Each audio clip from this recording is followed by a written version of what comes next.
ചെറിയ ചെറിയ റൊമാൻസ് ഒന്നും നമ്മൾ മിസ്സാക്കരുത് ആരതി. ഞാൻ പഠിപ്പിക്കില്ലേ, ഡോണ്ട് വറി. ഒന്ന് ചുമ്മാതിരിക്കു വിക്കി. ആരതി, സാരി തുമ്പ്. സാരിയുടെ തുമ്പ് നനയില്ലേ? അത് അപ്പോ തന്നെ ഉണങ്ങിക്കോളൂല്ലേ? എന്നാ ശരി, എടുത്തോ.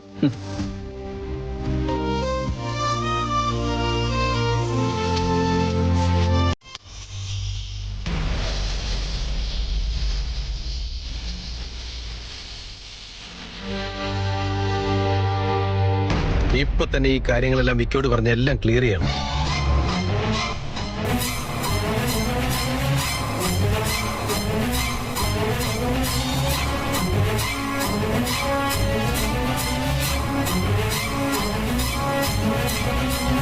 ശ്രീധർ, അവിടെ നിൽക്ക്.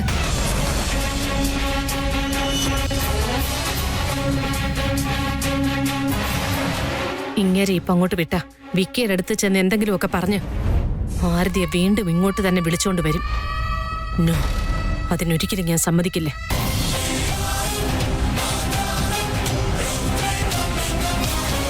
കാര്യം എന്താണെന്ന് പറഞ്ഞാൽ എനിക്ക് വേഗം ഇവിടുന്ന് പോകായിരുന്നു. കാര്യങ്ങൾക്കൊരു തീരുമാനം ഉണ്ടാകാതെ നിങ്ങൾ അവിടെ പോയിട്ട് നിങ്ങൾ തിരിച്ചു വരുന്നത് വരെ ഇവിടെ കാത്തിരിക്കാൻ വേണ്ടി ഞാൻ എന്റെ അമ്മ വൈജയന്തി അല്ല, സുഹാസിനി മേനോൻ. അറിയാതെ പറഞ്ഞതാണോ അഥവാ ഞാൻ അറിയാൻ വേണ്ടി പറഞ്ഞതാണോ എന്നൊന്നും എനിക്കറിയില്ല. പക്ഷെ പറഞ്ഞു വന്നത് തീർത്തിട്ടേ പോകാവൂ. നിന്റെ അടുത്ത് ഇതൊക്കെ പറയുന്നതിന് മുമ്പ് തന്നെ ആദ്യം ഇത് വിക്കോടാണ് പറയേണ്ടത്. കാര്യം എന്താണെന്ന് വെച്ചാൽ ഇപ്പോൾ അതാണ് പ്രധാനം. ശ്രീധർ, നിങ്ങൾ ആരെയാ നെഗ്ലക്ട് ചെയ്തിട്ട് പോകുന്നതെന്ന് നിങ്ങൾ മറക്കരുത്. ഈ സുഹാസിനിയായി തന്നെ ഇരിക്കണമെന്നുണ്ടെങ്കിൽ എന്റെ അടുത്ത് അധികം ധാർഷ്ട്യം കാണിക്കാൻ വരരുത്. ഞാൻ ചോദിച്ചതിന് എനിക്ക് ഉറപ്പായിട്ടും ഒരു മറുപടി വേണം. പറയാം, പക്ഷെ ആദ്യം വിക്കോട് പറഞ്ഞിട്ട് അതിനുശേഷം നിന്നോട് പറയാം. അതിന്റെ ആവശ്യമില്ല. ആദ്യം എന്റെ അടുത്ത് പറഞ്ഞിട്ട് മതി വിക്കയുടെ അടുത്ത് പറയുന്നത്. ഒരേ സമയം ഭൂകമ്പവും സുനാമിയൊന്നും ഉണ്ടാവില്ല. നിങ്ങൾ എന്തിനാ ആരതിയുടെ കയ്യിൽ നിന്ന് കാശ് വാങ്ങിച്ചത്?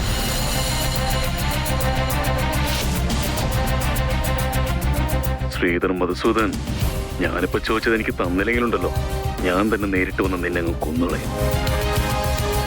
ഞാൻ കുറിച്ച് വെച്ചിരുന്ന നിന്റെ സമയമുണ്ടല്ലോ, അത് നീ കോളെടുത്ത സമയം തൊട്ടേ കൗണ്ട് ഓൺ ആയതാ. നീയും നിന്റെ ഭാര്യയും അതേ വേദാന്ത് മേനോനെ കുറിച്ച് മറച്ചു വെച്ച സത്യങ്ങളെല്ലാം എനിക്ക് നന്നായിട്ട് തന്നെ അറിയാം. ഈ വിഷയം മറ്റാരും അറിയാണ്ടിരിക്കാൻ നമ്മുടെ ഈ കോൺവെർസേഷൻ ആരും അറിയാതെ നാളെ സന്ധ്യയ്ക്ക് മുമ്പ് ഞാൻ പറയുന്ന സ്ഥലത്ത് നീ അതവിടെ കൊണ്ടുവന്ന് വെച്ചോളണം. നിന്റെ ഭാര്യ ഉൾപ്പെടെ ഈ വിഷയത്തെക്കുറിച്ചുള്ള കാര്യങ്ങൾ ഒരു കുഞ്ഞു പോലും അറിയാതിരിക്കുന്നതൊക്കെ ഇതെല്ലാം നിന്റെ കയ്യിലാണുള്ളത്.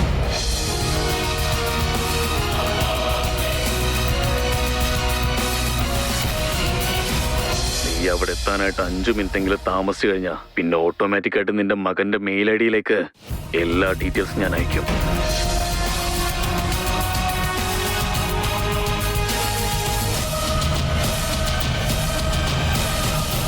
എടോ കാട്ടുപോട്ടെ, നിങ്ങൾ എന്തിനാ എന്റെ വീടിന് വേണ്ടി ഇങ്ങനെയൊക്കെ ചെയ്യുന്നെന്നാ എനിക്ക് മനസ്സിലാവാത്തെ. എക്സാമ്പിൾ വേണമെങ്കിൽ എന്റെ അടുത്ത് കുറെ ഉണ്ട്. Let me explain. അഞ്ജുനെ വർക്കിന്റെ ഇടയിൽ വീട്ടിലേക്ക് കൊണ്ടുവന്നു. അമ്മയ്ക്ക് ചടങ്ങിന് കാശ് കൊടുത്ത് സഹായിക്കാന്ന് പറഞ്ഞു. അതുമല്ലാതെ ഇതിനു മുന്നേ ആരതി ചേച്ചിയെ രക്ഷിക്കുന്നത് മുതല് ഞങ്ങൾക്ക് ഒരുപാട് ഉപകാരം ചെയ്തിട്ടില്ലേ? സോ ചെയ്യാൻ പാടില്ലെന്നോ? ചെയ്യാൻ പാടില്ലെന്നല്ല, ഇത്രയൊക്കെ ഉപകാരം ചെയ്യുന്നതിന് പിന്നില് എന്തെങ്കിലും സീക്രട്ട് ഉണ്ടോന്നാ ചോദിച്ചേ. സീക്രട്ട്? എന്ത് സീക്രട്ട് ഉണ്ടാവും? നിങ്ങൾ വലിയ സീക്രട്ടിന്റെ ആളല്ലേ, ജെയിംസ് ബോണ്ട് 007. നിങ്ങളും വേദാന്തേട്ടനും ചേട്ടനും അനിയനോ എന്നുള്ള കാര്യം മറച്ചു വെച്ചല്ലേ. വേറെ ആരെങ്കിലും ആയിരുന്നെങ്കിൽ ഞാൻ ആരാന്നറിയാവോ? മേനോ ഫാമിലിയിലെ ദ ഗ്രേറ്റ് വേദാന്ത് മേനോന്റെ അനിയനാന്ന് പറഞ്ഞ് നാട് മൊത്തം നടന്നേനെ. എന്നെ കളിയാക്കാനായിട്ട് എപ്പോ ചാൻസ് കിട്ടുമെന്ന് കാത്തിരിക്കുക അല്ലേ? അങ്ങനെയാണെങ്കിൽ നീ കരുതുന്നത് പോലെ സീക്രട്ട് ഉണ്ട്. എന്താന്ന് ചോദിക്കാവോ? നീ ചോദിച്ചില്ലെങ്കിലും ഞാൻ പറയാം. ഇത്രയെല്ലാം ചെയ്തത് വേറെ ആർക്കും വേണ്ടിയല്ല. ഇത് നിങ്ങളുടെ മാത്രം ഫാമിലി അല്ല, എന്റെയും കൂടെയാ.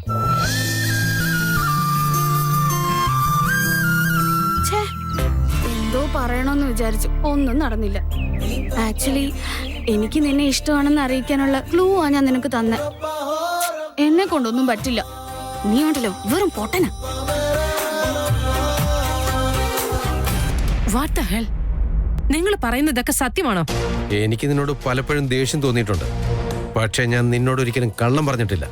അങ്ങനെയാണെങ്കിൽ അവരാരാ? അവരാരാണെന്ന് എനിക്കും അറിയില്ല. പക്ഷേ അവർക്ക് നമ്മുടെ രണ്ടുപേരുടെയും പഴയ രഹസ്യങ്ങളെല്ലാം അറിയാം. എനിക്ക് വേറെ വഴിയുണ്ടായിരുന്നില്ല. അതുകൊണ്ട് അവരാവശ്യപ്പെട്ട പണം അവർ പറഞ്ഞ സ്ഥലത്ത് ഞാൻ കൊണ്ടുപോയി കൊടുത്തു. ഇങ്ങനെയുള്ള കാര്യങ്ങളൊക്കെ നിങ്ങൾ എന്തിനാ ഇങ്ങനെ സീക്രട്ട് ആയിട്ട് വെക്കുന്നതെന്ന് എനിക്ക് മനസ്സിലാവുന്നില്ല. ഇതൊക്കെ നിങ്ങൾക്ക് എന്റെ അടുത്ത് ആദ്യമേ പറയാറുന്നില്ലേ ശ്രീധർ? ഛേ, ഇതൊക്കെ ആ ജയന്റെ പണി തന്നെയായിരിക്കും. ഉഫ്, കുടുംബ കലക്കി. ജയന്റെയോ? അയാൾക്ക് നമ്മുടെ പൈസ കിട്ടിയിട്ട് എന്താണ് ആവശ്യം? നോ നോ നോ, ഇത് ജയനാകാൻ ഒരു സാധ്യതയില്ല. ഇത് അവരുടെ പണിയല്ല. ഇത് ചെയ്തത് ഉറപ്പായിട്ടും ഏതോ പ്രൊഫഷണൽസാ. നമ്മുടെ രഹസ്യങ്ങൾ അറിയാവുന്ന അവർ ഫയൽ എനിക്ക് തന്നിട്ട് കാശ് വാങ്ങിച്ചോണ്ട് പോയി.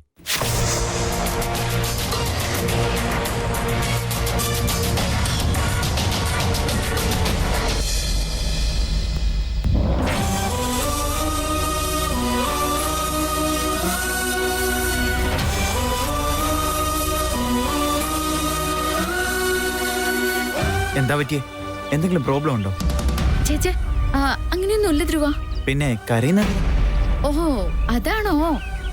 ഭക്ഷണം ഉണ്ടാക്കുമല്ലേ, സവാള അരിഞ്ഞപ്പോ കണ്ണിന്ന് വെള്ളം വന്നതാ, അത്രേ ഉള്ളൂ. സവാളയോ? അതിനിതില് സവാള ഇല്ലല്ലോ. ഒരു മിനിറ്റ്, ഞാൻ ഇപ്പൊ വരാം.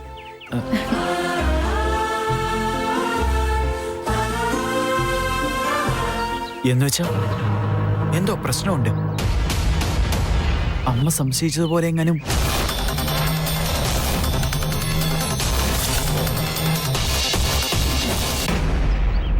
ചെറിയമ്മേ, ചെറിയമ്മേ. വരുന്നു. അയ്യോ മോനെ സിദ്ധാർത്ഥേ, എന്താ മോനെ നിന്റെ മുഖമൊക്കെ വല്ലതും മുറിഞ്ഞിരിക്കുന്നേ? ചെറിയമ്മ, ഞാനും വേദാന്തും കൂടെ കാറിൽ വരായിരുന്നു. ഞാനാണെങ്കിൽ ഫോണിൽ നോക്കായിരുന്നു. പെട്ടെന്നൊരു പട്ടി വന്ന് കുറുക്കെ ചാടിയപ്പോ ബ്രേക്ക് ഇട്ടു, മുഖം ഡാഷ്ബോർഡിൽ ഒടിച്ചു. അല്ല മോനെ, കാറിലൊക്കെ ഇരിക്കുമ്പോ ഇങ്ങനെ എന്തോ നീ ഇടുവല്ലോ, അതൊന്നും ഇട്ടില്ലേ? ബെൽറ്റോ? ആ, അത് ഞാൻ ഇട്ടില്ല, അതുകൊണ്ട് എങ്ങനെ പറ്റിയേ? അയ്യോ എന്തു നല്ല മുഖമാ ഇങ്ങനെ വല്ലാതെ വാടിയിരിക്കുന്നേ. ചെറിയമ്മ, ഇതുവരെ സ്ക്രാച്ച് മാത്രമേ ഉള്ളൂ. വേദാന്ത് കണ്ണ് തട്ടാതിരിക്കാൻ 2 ബാൻഡേഡ് എടുത്ത് ഒട്ടിച്ചോന്നുള്ളൂ. അത് ശരി, നീ ഈ കാര്യം നിന്റെ ഭാര്യ എടുത്ത് പറഞ്ഞോ? അറിയാതിരിക്കാൻ വഴിയില്ല. ഈ വേദാന്ത് പറഞ്ഞപ്പോ തന്നെ ഒരു റൗണ്ട് വഴക്കും ബഹളവും എല്ലാം കഴിഞ്ഞു. ഉണ്ടായിരുന്ന സമാധാനം പോയി. അവള് ഗർഭിണിയല്ലേ, എന്തൊരു കഷ്ടമാ നിങ്ങളുടെ കാര്യം. ഓ, അവള് പറഞ്ഞത് പോരാണ്ട് ചെറിയമ്മ തുടങ്ങാണോ? ഇനി എല്ലാരും കൂടെ ശരി, അപ്പൊ തൊട്ട് വേദാന്ത് വേദാന്ത് വേദാന്ത് എന്ന് പറയുന്നല്ലോ, എന്തി അവന്? ദേ വന്നല്ലോ. വേദാന്ത്, നിന്നെ കണ്ടതിൽ വളരെ സന്തോഷമായി മോനെ. ആ മോനെ സിദ്ധാർത്ഥേ, വേദാന്തിനെ നിന്റെ കൂടെ വിളിച്ചോണ്ട് വന്നതേ വളരെ നല്ല കാര്യവാ. വാ മോനെ ഇരിക്കെ. ഫോർമാലിറ്റീസിന്റെ ഒന്നും ആവശ്യമില്ല അമ്മേ. സുഖമായിട്ടിരിക്കുന്നോ? ഞങ്ങൾക്ക് എല്ലാവർക്കും സുഖം മോനെ. അവിടെ വീട്ടിൽ എല്ലാവർക്കും സുഖമാണോ? എല്ലാരും സുഖമായിട്ടിരിക്കുന്നു. എന്താ മോനെ, എന്തെങ്കിലും ചോദിച്ചാൽ പെട്ടെന്ന് പറഞ്ഞങ്ങ് നിർത്തും. എന്താ ചെറിയമ്മ ഇങ്ങനെ ഇത്ര അധികം സംസാരിച്ചിട്ട് എങ്ങനെയാണോ പറയുന്നത്? വെറുതെ നീ ചുമ്മാ അങ്ങനൊന്നും പറയണ്ട. നിന്റെ വേദാന്തം ഉണ്ടല്ലോ, വല്ലപ്പോഴും ഇങ്ങോട്ടൊക്കെ വരുന്നേ. നിങ്ങളൊക്കെ എന്തിനാ ഞാൻ ഇങ്ങോട്ട് തീരെ വരില്ല എന്നൊക്കെ പറയുന്നേ? ഇവിടെ വരേണ്ട ഒരു സമയത്ത് ഞാൻ എപ്പോഴാ വരാതിരുന്നെന്ന് പറഞ്ഞേ. ഇപ്പോഴും അത്രയുള്ളൂ. അഞ്ജുവിന്റെ കാര്യം അറിഞ്ഞു അമ്മേ, അതുകൊണ്ട് തന്നെ വന്നത്. ഞാൻ ഇപ്പൊ വന്ന് ഈ കണക്കും കൂടെ നോക്കുവാണെങ്കിൽ ഇപ്പൊ എത്രാമത്തെ വട്ടമാ ഞാൻ വരുന്നേ? പറയൂ. വേദാന്ത്, നീ അങ്ങനെ കണക്കൊന്നും പറയാൻ പാടില്ല കേട്ടോ. ഞങ്ങളൊക്കെ വയസ്സായവരല്ലേ, ഇനി ഇങ്ങനെ ഓടി നടക്കാനൊന്നും പറ്റത്തില്ല ഞങ്ങക്ക്. നിങ്ങള് പ്രായം കുറഞ്ഞ ആൾക്കാരല്ലേ, അപ്പൊ ഇടയ്ക്കിടയ്ക്ക് ഇങ്ങോട്ടൊക്കെ വരണം കേട്ടോ. ഇനി ഞാൻ എന്തായാലും വരില്ലേ അമ്മേ. ഇപ്പൊ എനിക്ക് കുറച്ചും കൂടെ വേണ്ടപ്പെട്ട ആൾക്കാരായില്ലേ നിങ്ങള്. ഞാൻ അങ്ങ് മറന്നുപോയല്ലോ. സത്യം പറയുവാണെങ്കിൽ ഇന്നിവിടെ പ്രധാനപ്പെട്ട കാര്യമുണ്ട്. നിങ്ങളുടെ വീട്ടില് നിങ്ങളുടെ അമ്മ ഈ കാര്യം അറിഞ്ഞാ ദേഷ്യപ്പെടുവോ എന്തോ. ഞങ്ങളും ഈ വീട്ടിലുള്ളതല്ലേ, അപ്പൊ ഇവിടുത്തെ വിശേഷം ഞങ്ങളുടെയും കൂടെയാ. എല്ലാം ശരിയാവും അമ്മേ. ഈ കാര്യം നീ അറിഞ്ഞു കഴിഞ്ഞാൽ ഉറപ്പായിട്ടും ടെൻഷനാകും. അതുകൊണ്ടാണ് ഞാൻ പിന്നെ What the hell? ഈ കാര്യം ഇവിടെ ആർക്കും അറിയില്ലെന്നാ ഞാൻ വിചാരിച്ചിരുന്നത്. ഇഡിയറ്റ്. അതാരുടെയും കണ്ണിൽ പെടാതെ അവിടെ വെച്ച് തന്നെ നശിപ്പിച്ച് കളയാൻ നോക്കേണ്ടതിന് പകരം അതും കൊണ്ട് വീട്ടിലേക്ക് വന്നിരിക്കുന്നു. നിങ്ങൾക്ക് അല്പം പോലും ബുദ്ധിയില്ലേ? ഡിസ്ട്രോയ് ചെയ്ത് കളയാം. പക്ഷെ നടന്ന കാര്യം ആദ്യം വിക്കിയുടെ അടുത്ത് പറഞ്ഞിട്ട് അവന്റെ കുടുംബജീവിതം ആദ്യം ശരിയാക്കണം. ഞാൻ കാരണം ആ കുട്ടി കണ്ണീരൊടുക്കുന്നത് കണ്ടു നിൽക്കാൻ എന്നെ കൊണ്ടാവില്ല. ശ്രീധർ, നിങ്ങളുടെ തലയ്ക്ക് വല്ല പ്രശ്നമുണ്ടോ? നോക്ക്, നിങ്ങൾ ആവശ്യമില്ലാതെ ഒരു കാര്യവും ചെയ്യാൻ നിൽക്കണ്ട. നിങ്ങൾ തിരുവാ തുറന്ന് ഒന്നും മിണ്ടരുത്, അത്ര തന്നെ. അപ്പൊ ആരതി, അവൾ ചെയ്ത തെറ്റെന്താണോ അത് അങ്ങനെ തന്നെ ഇരിക്കട്ടെ. നീ എന്താണ് സുഹാസിനി പറയുന്നത്? അവളുടെ ഭാഗത്ത് ഒരു തെറ്റുമില്ല. ഇല്ലായിരിക്കും, പക്ഷെ അവളെ രക്ഷിക്കാൻ പോയാ പിന്നെ നമ്മളായിരിക്കും പിടിക്കപ്പെടുക. നിങ്ങൾ വിക്കിയുടെ അടുത്ത് ചെന്ന് കാശെടുത്തത് നിങ്ങളാണെന്ന് പറഞ്ഞ, വിക്കി ആണെങ്കിലും വേദാന്താണെങ്കിലും ആ കാശെടുത്ത് നിങ്ങൾ എന്ത് ചെയ്തു എന്ന് തിരിച്ചു ചോദിച്ചാൽ മറുപടി പറയാൻ കഴിഞ്ഞില്ലെങ്കിൽ എന്ത് സംഭവിക്കുമെന്ന് ഓർത്ത് നോക്കി. എന്താന്ന് വെച്ചാ അവരുടെ മുന്നിൽ കള്ളം പറയാൻ നിങ്ങളെ കൊണ്ട് കഴിയില്ല. വേദാന്തിനെ വിട്ടേക്ക്. വിക്കി ഈ കാര്യം അറിഞ്ഞാൽ പിന്നെ അവൻ എന്നെ അമ്മയെന്ന് പോലും വിളിക്കില്ല. എനിക്കവനെ ഫേസ് ചെയ്യാൻ വളരെ ബുദ്ധിമുട്ടായിരിക്കും ശ്രീധർ. നോക്ക്, ഈ കാര്യം ഇവിടെ തന്നെ നിങ്ങൾ വിട്ടേക്ക്. അവരുടെ വഴക്ക് അവർ തന്നെ തീർത്തോളൂ.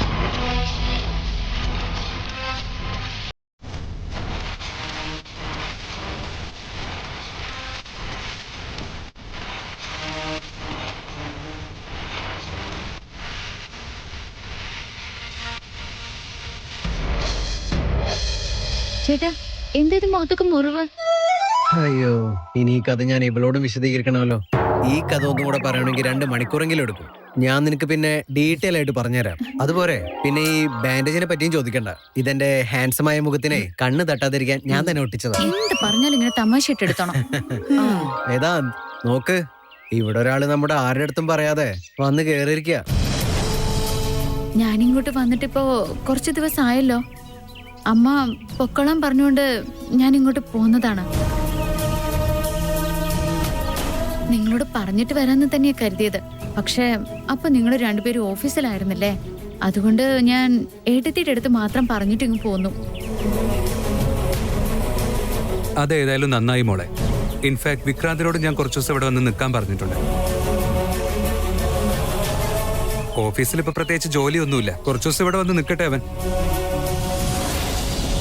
ഹാവോ, വിക്കി വീട്ടിലേക്ക് വരുന്നുണ്ടെന്നുള്ള കാര്യം അറിഞ്ഞപ്പോ തന്നെ സന്തോഷായി. അമ്മേ, അഞ്ജു എവിടെ? ചേട്ടാ, അവൾ ആരുടെ അടുത്തും വന്ന് സംസാരിക്കുന്നില്ല. ഞങ്ങളോട് തന്നെ പിണങ്ങിയിരിക്കുക. പിണങ്ങിയിരിക്കാന്നോ? എന്തിന്? അവൾക്ക് ഈ ചടങ്ങുകളൊന്നും ഇഷ്ടാവുന്നില്ല. ഇതൊന്നും വേണ്ട എന്നാണ് അവള് പറയുന്നത്. വല്ലാതെ വാശി എടുത്തിരിക്കുക. പാവം. പാവോ? അവള് വാശിക്കാരിയാ. വലിയ ബഹളം ഉണ്ടാക്കി കാണുമല്ലോ. അതെന്തിനാ ചോദിക്കുന്നേ? പ്രശ്നം നടന്നത് മാത്രമല്ല, പ്രശ്നം നടന്നുകൊണ്ടേയിരിക്കുക. ഞാനൊന്ന് അവളോട് സംസാരിച്ചു നോക്കട്ടെ. അവള് ഇപ്പൊ റൂമിലുണ്ട്.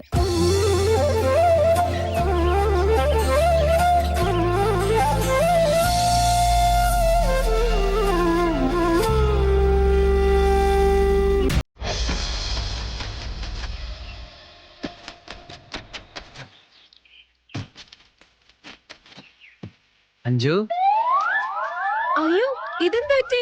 അതൊന്നുമില്ല, ചെറിയൊരു മുറിവാ, വേദനയൊന്നുമില്ല. ചേട്ടാ, വേറൊന്നും പറ്റില്ലല്ലോ അല്ലേ? ഒന്നുമില്ലാന്ന് പറഞ്ഞില്ലടി. അല്ല, നിന്റെ മുഖത്തെ എക്സ്പ്രഷൻ കണ്ടിട്ട് റൂമിലോട്ട് കയറി വരുമ്പോ തന്നെ കടിച്ചു കീറുന്ന പോലെ ഉണ്ടല്ലോ. ഹായ് അഞ്ജു. ഇപ്പൊ ഈ ദേഷ്യത്തിന് എന്താ കാരണം? ഞാൻ എന്ത് തെറ്റാ ചേട്ടാ ചെയ്തേ? വീട്ടിലൊന്നും തൊടാൻ പാടില്ല. രാത്രി മുഴുവൻ എനിക്ക് ഉറങ്ങാൻ പറ്റിയില്ല. അമ്മ എന്നെ കാണാനും പാടില്ല. പാവല്ലേ ചേട്ടാ ഞാൻ? ഇപ്പൊ നീ പാവമല്ലെന്ന് ആരാ പറഞ്ഞു? അതൊരു ചടങ്ങായിട്ട് കണ്ടാ പോരെ? എന്ത് ചടങ്ങ്? നാളെ ഇവിടെയുള്ള എല്ലാവരെയും വിളിച്ച് ആരത് ചെയ്യണം, അത് ഇത് എന്നൊക്കെ അമ്മ പറയുന്നുണ്ട്. എല്ലാരും വന്നിട്ട് എന്നെ മ്യൂസിയത്തിലെ ആന്റിക് പീസ് പോലെ നോക്കിക്കൊണ്ടിരുന്നാൽ എനിക്ക് എന്തോ പോലെ തോന്നില്ലേ? വളരെയധികം ഇറിറ്റേറ്റഡ് ആവും. പെൺകുട്ടികളൊക്കെ ആവുമ്പോ ഈ ചടങ്ങൊക്കെ ചെയ്യും അഞ്ജു. അങ്ങനെ കണ്ടാ പോരെ? വരുന്ന എല്ലാവരും അതങ്ങനെയല്ലേ കാണുള്ളൂ. എന്തെല്ലാ പെൺകുട്ടികൾക്കും ചേട്ടാ? ഞങ്ങളുടെ വീട്ടിൽ എന്നെ കൂടാതെ 3 പെൺകുട്ടികളുണ്ട്. പക്ഷെ അവർക്ക് ആർക്കും ഈ ചടങ്ങ് ചെയ്തിട്ടില്ല. എനിക്ക് മാത്രം എന്തിനാ ചെയ്യണം? ഞാൻ ഒറ്റയ്ക്കായ പോലെ. മോൾ എന്തിനാ അങ്ങനെ വിചാരിക്കുന്നേ? ഞങ്ങൾ എല്ലാരും ഇല്ലേ, പിന്നെങ്ങനെയാ മോൾ ഒറ്റയ്ക്കാവുക? നിങ്ങളൊക്കെ ഇപ്പോഴല്ലേ വന്നത്? ചേച്ചിമാരും അമ്മയും അച്ഛനും ഒക്കെ പറയുന്ന കേട്ടിട്ട് എന്നെ സപ്പോർട്ട് ചെയ്യാതെ കൺവിൻസ് ചെയ്യാനാ വന്നിരിക്കുന്നത്.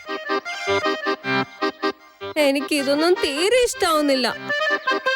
അറ്റ്ലീസ്റ്റ് നിങ്ങൾ രണ്ടുപേരും എന്നെ സപ്പോർട്ട് ചെയ്ത് ഇതൊന്നും നിർത്തിക്കാൻ പറ്റുമോ പ്ലീസ്? സിദ്ധാർത്ഥ്, ആ ഗിഫ്റ്റ് കൊടുക്ക്. എന്താ അത്? നീ തന്നെ തുറന്നു നോക്കിയാ മതി. നോക്കിക്കോ.